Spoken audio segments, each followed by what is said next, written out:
Hey guys, Robert here. Here's my dad and Chris. Yep. If you want to be involved, my brother Chris. We just got out of seeing Indiana Jones and the Dial of Destiny, and not that great. Like it. Not that. What did you think, Chris? Be honest. Don't take what Dad says. Don't take what I say. What did you think, Chris? It's not that great. Agreed. No, they made it too slapstick. I mean, all the things, Yeah. they threw all the stuff from all the old storylines they put in place, looking for a sarcophagus. But that's typical but indie, still, though. Yeah, I know, but still, it's all the one event after another after another. Yep, you had a little kid. How many bullets were shot, and yet he never got shot, other than once by one of his friends at the beginning? He did say only been shot 9 times, and if you look through his history, that adds up about right.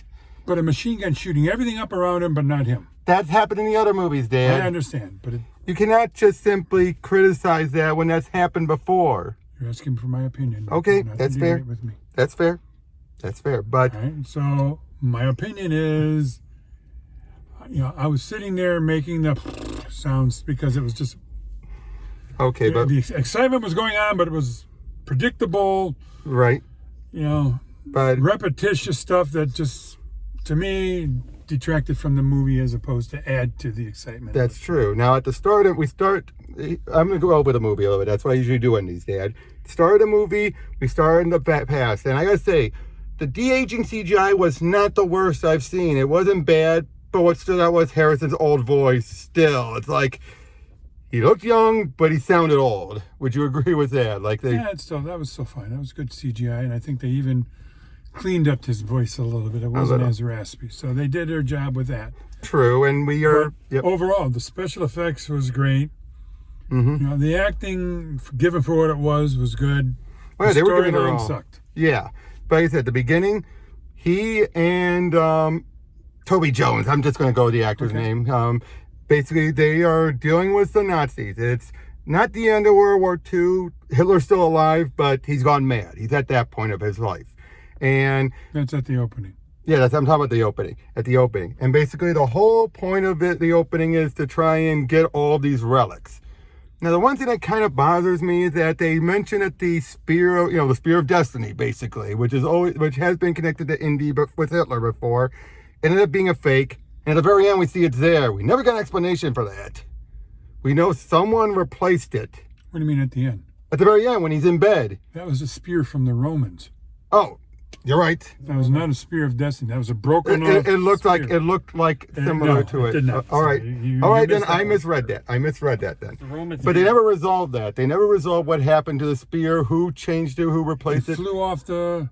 Oh, no. They didn't. That was the fake. That was the fake. Right. They never explained it. All we know is that someone got there 50 years prior and replaced it, but kept everything else. Didn't go anywhere with that. But we are introduced to at least half of the Dial of Destiny. And we're also introduced to the main evil Nazi. I can never get his name, so I'll just simply say the main villain. And I gotta say, for main villains, he wasn't bad. I do think he's a step above Crystal Skull's, whatever the Russian lady was. But they more or less implied he was like a Werner von Braun. Yeah. Werner von, yeah. He helped with getting the people to the moon and everything. So that kind of, all the storyline behind him, but still, that kind of diminishes. Yeah, Voller was his name. His name was Voller. And in any case. Yeah, and then basically they stop him, and they stop they get the artifacts. Most of the Nazis are wiped out by happenstance. I guess that whole opening minute, opening bit, prologue, was the best part of the movie, in my opinion. Okay. It felt the most indie-like. It felt the most like a return to form. It was a good opening. Then what? Yeah, it wasn't. It wasn't? A bunch of guys stuck in a train? A train, and now, and why didn't he just disconnect the cars? I don't think those kind of trains you could have easily just done that. It doesn't matter, but it just seemed too farcical. The whole movie was compared to a nuke in the fridge. Okay, that one was farcical. but yeah, then we cut to present day, which is basically the moon landing and day of the moon landing, which it basically is meant there to set up this ticker tape parade later on. But the fact that Indy has no interest in it, Does that fit his character in your opinion, or no? That he would not care about the moon landing? I have no answer to that. Yeah. But then we're introduced to Anna. That's the daughter of Toby Jones's character and his goddaughter. And she annoys me. The problem with the ticker parade is there's no record of anything like that happening. Exactly. So they're modifying history that wasn't. Which India's never done before. It always happened somewhere you could believe. Everything was plausible, but this one was farcical. Because, yes, I would agree with that. Running through with the horse through a crowd and the cars behind them. Great action, We've but had too many recollections of people, evil people doing things in crowds like that. Yeah, I mean, granted, I didn't like. You could even say Crystal Skull, the driving through the college. You could still say, oh, that could still be, because it was contained to the college. You could still buy that. But Here, no such event was in New recorded. York, in actual New York, not a fictional college, in actual New York, no. And again, I would agree with that. Very farcical. And we're introduced, like that she's on the run because turns out she's a thief. Oh. Now she tries to, in the later scene, mock him saying, oh, you're a grave robber. She's just trying to justify herself. Is. Well, no, she was calling Indy. I know, And which he is.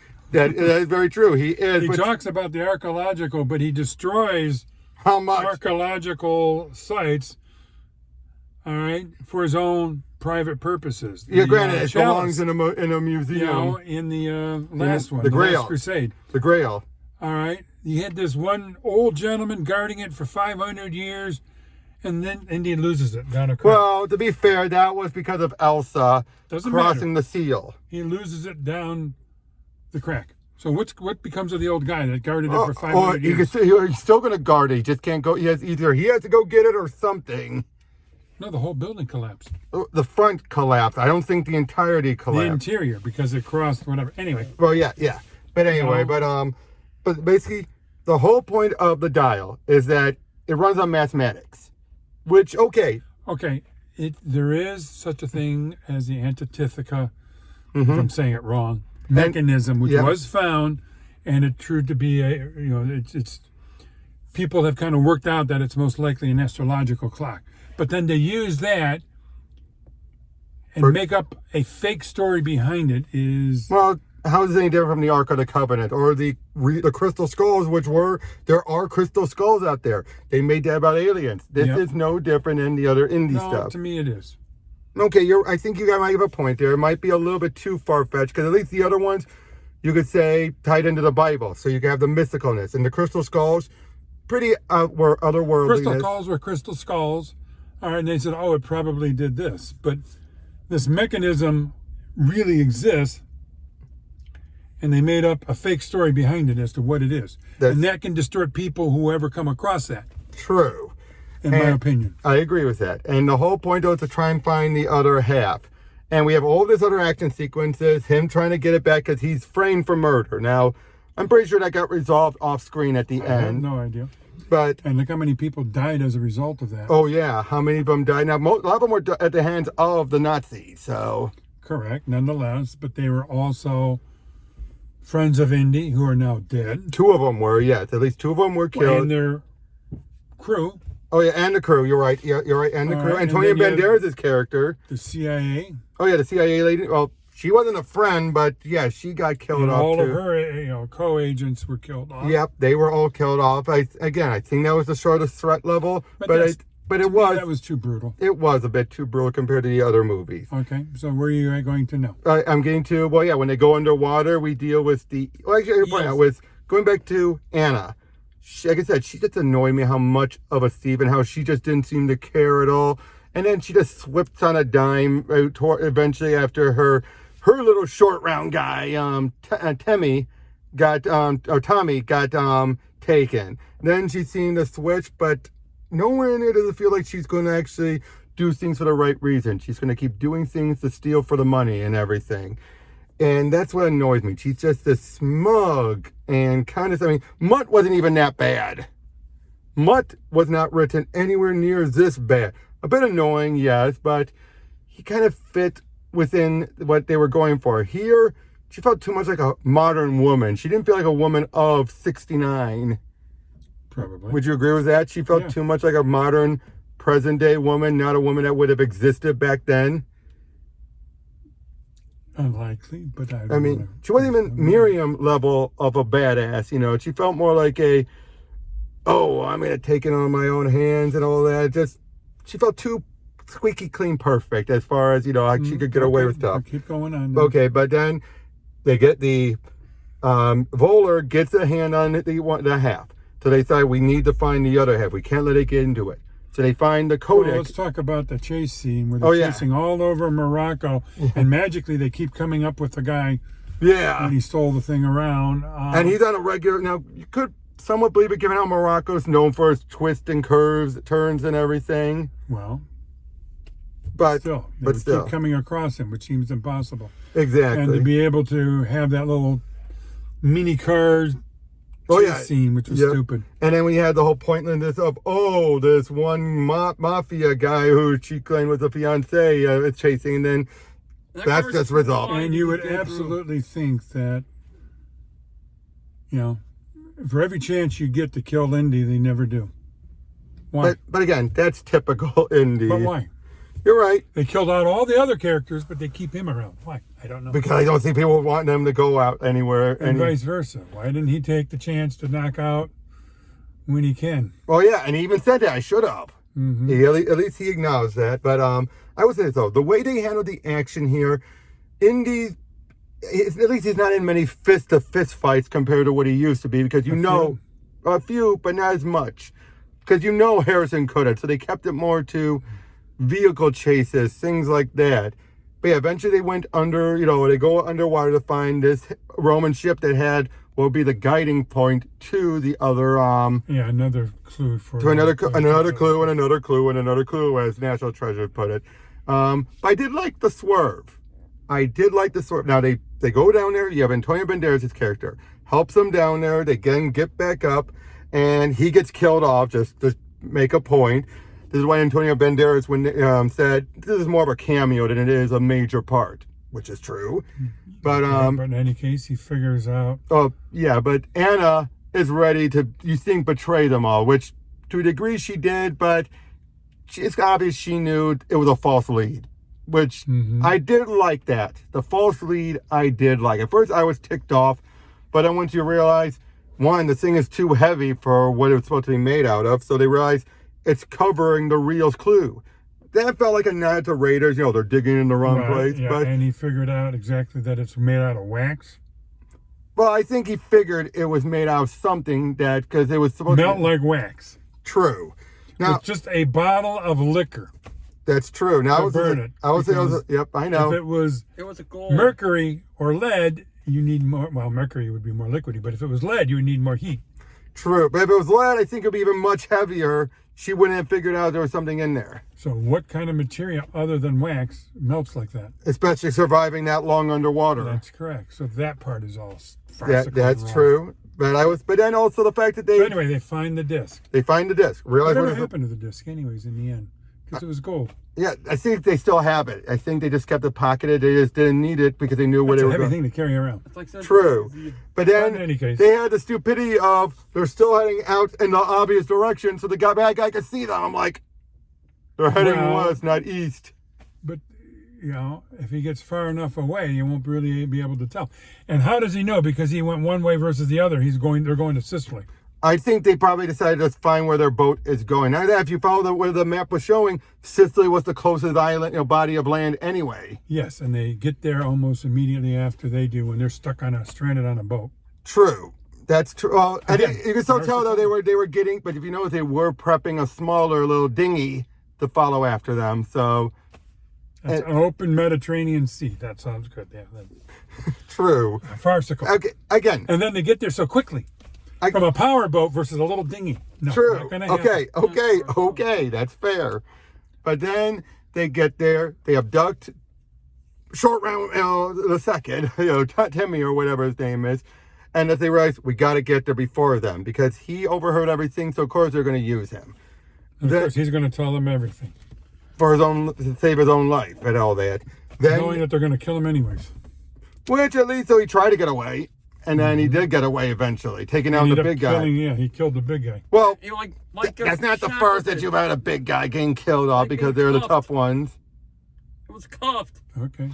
Yeah, but yeah, he got cuffed. Then they eventually find the tomb of Archimedes, and this is where you start to realize where the ending is going, because both on the tomb you see what's supposed to be a dragon, but it has propellers, and then you see Archimedes, his remains have a watch. Watch, clocks weren't even invented for 1,000 years, let alone watches. So how did he get that? Then Voller catches up to them. They apprehend Indy after shooting him. Anna and Tommy get away. They follow after them, and they get on board, and we find out that Voller's plan was to go back in time and kill Hitler so that someone more competent can be in charge. To which I say, that's an interesting, more practical end goal than most of the other villains, at least. Mm-hmm. Probably the most practical of all the movies, if you ask me. But then when they're in the plane heading towards the vortex... First of all, we see the watch. The exact same watch that Archimedes had on him. Okay, but then he's heading towards those are the vortex. And Indy realizes continental drift. What does that mean, though? It meant that all of these lines... The continental drift was not significant between 2,000 years ago and now. Not like it was in the dinosaur time. Okay. So the drift is not significant, and I don't know why that would make them suddenly figure out they're going back further in time. Well, to be fair, we also found out it didn't matter. There was no going at any other point in time. It was made very clear later on. This would have taken them regardless. But yeah, they end up... How does the device do that? It's only predicting to that point in time, which means Archimedes had to create it to be at that point in time. Exactly. I think, who knows? But basically, yeah, they end up during the Battle of Sicily. Syracuse, sorry. With the Roman and the Roman. Greek. Yep. And where do you buy that they were able to take down this giant plane? Now, granted, it wasn't a war plane, so... But still, it was, with launching arrows or catapults or whatever. Spears. It was spears. Yeah. Up into a plane flying overhead at a couple 100 miles an hour. Yeah, unlikely. Yeah, but it eventually starts to come down. Tamiya, who we barely knew how to fly, they said that was a dumb setup. Like, why did he have this fake? And he's flying in a small prop behind him. Yep. Anna got on board, which I didn't mind her action. Her action wasn't bad getting on board the plane. That felt very indie. This type of, serial, action serials. But yeah, they get on board. They end up then she gets on board. Everything's starting to go to hell. Voller realizes he done screwed up. He's having a breakdown. And then Anna... Yeah, wrong coordinate. Anna then... meanwhile, Archimedes is seeing all this, so he decides to go follow what's going on. Indy and Anna get out of there with a parachute after shooting Voller. Voller and the plane just crash, and Voller is charred. He is... he is beyond dead. With his watch intact. His watch intact, but probably not functioning. But Archimedes comes running to the site. Yep, where the plane crashes. Finds him, finds the watch. And one of his aides find the Antithica the dial. Mechanism. The dial. Finds the proper dial. The fully assembled dial, where in a scene earlier, he had all the pieces around. Yeah, so that's why she even, Anna later said, he can't keep that one, he has to build his own. Because that was the one that was still on board the plane. Mm-hmm. That was the one. She brought it back. Yeah, she brought it back. But yeah, Indy, probably a little delirious. And the problem that I saw is in the end scene, the watch is on the bedside. Ooh. But anyway, we didn't mention this earlier. Mutt from Crystal Skull, his son, went to Vietnam and died. Miriam and him have been... Now, it was a thing of separation, not full-on divorce, just separation, which can explain why that they're not fully divorced. Yeah, the separation papers were on his fridge at one time. Yep, and basically, he's just been there's nothing left for him in the present day, in his eyes. Miriam was depressed, and he couldn't do anything about anything to console her. Because he was just as depressed. Yeah, because he was just as... Okay, so anyways. But yeah. So he decides, like, he's almost like, I want to stay here. Of course, horrible idea would cause paradoxes, but Not necessarily if he was close to dying. True. Because he wouldn't have gotten the antibiotics and things needed to survive. True, and blood transfusions if needed. True, but I think Anna was thinking, like, if there's even a chance with the leeches, the old method that he could survive, he could change history. But Anna decides to just punch him out. And obviously they use Tommy's plane to get out of there and get back. He wakes up, finds out that how everything's, like he's back here. And then with a little help from Anna contacting her, Miriam shows up. Sala was in this movie. I still like Sala's scenes here and there. It was fine. They show up, and then we have a nice closing moment with him and Miriam clearly getting back together again. And doing the original routine. I know, where doesn't it hurt? Yeah, over here on the elbow. Yep, here, and here. Well, I thought that was cute. That was a good, but I do agree with Karen Allen. Her role should have been a bit bigger if she was going to come back, but for what it was, and then we end off with a bit on his head as Indy pulls it out. Whatever that meant for, I don't know. Who knows? But overall, I give it a 5 out of 10. 5. I would give it a 2. You would give it a 2? I like Crystal Skull better, and I didn't like Crystal Skull. I give it a 5. I give it a 5. I think, in my opinion, it's a little bit better than Crystal Skull. I felt it was a better send-off than Crystal Skull. If Crystal Skull was to be the last movie, it was not a good send-off. This felt at least like a send-off, at least. Crystal Skull felt like it was going to be one other movie, and then it was hoping to make others. It looked like it looked like they were going to do something with him and his son, but yeah, but here now they killed off the son. That's true. Mostly because of the stuff with Shia, burned bridges and all that. But again, and now do I believe that Anna's going to go off on her own, doing her own thing, and be the next Indy? No. It felt like she was a point for this story. Yes, she could have her own spin-off, but no more than Mutt could have had it. But for this, it felt like a decent, like a paint-by-numbers send-off movie. I've seen, and James Mangold's done better. He did it better with Logan. But with here, it felt like there were so many issues. Like, I'm pretty sure it's not what he wanted to do, probably, but it was what he was able to do to fit things in. If they had a better person than Anna, I think Anna damaged a lot. I think writing around Anna is what really hurt it. I think if you had someone better, it could have been written around better. It was not she. Hey guys, sorry we got disconnected, ran out of space on my phone. But yeah, so overall, you thought it was pretty bad. I just thought it was not. But as a send-off, how would you describe this as a send-off? Just as a send-off. It's your interpretation of the send-off. I would say it felt more like a proper send-off than Crystal Skull. Crystal Skull felt like they were going to set up stuff with him and Mons, things like that. This one at least felt like there's nowhere else for him to go. Oh, agree. But since we have Crystal Skull in the mix, this felt like a much better send-off than that one. Because either that or you just ignore Crystal Skull. But at least here, it did feel more like a farewell, but it was, like I said, a paint-by-numbers farewell. So, alright. I see it, I don't see it as bad as you do. But this one seems like, he's retired from teaching. Which that also fell off because... colleagues were killed at the beginning. Yep. But I will say this. Was this Last Jedi levels of let's disrespect the character? No. This was not that bad. They showed some respect for Indy. Would you agree with that?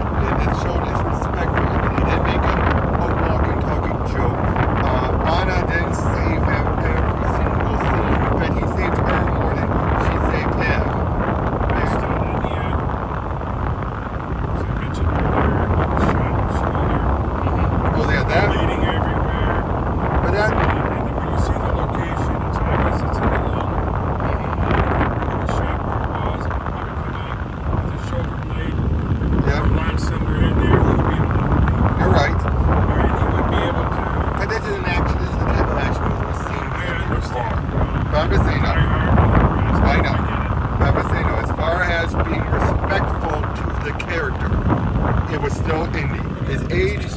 actor and all that. But yeah, so that's our opinion. Thank you, Dad, for taking me to the movie and doing this with me.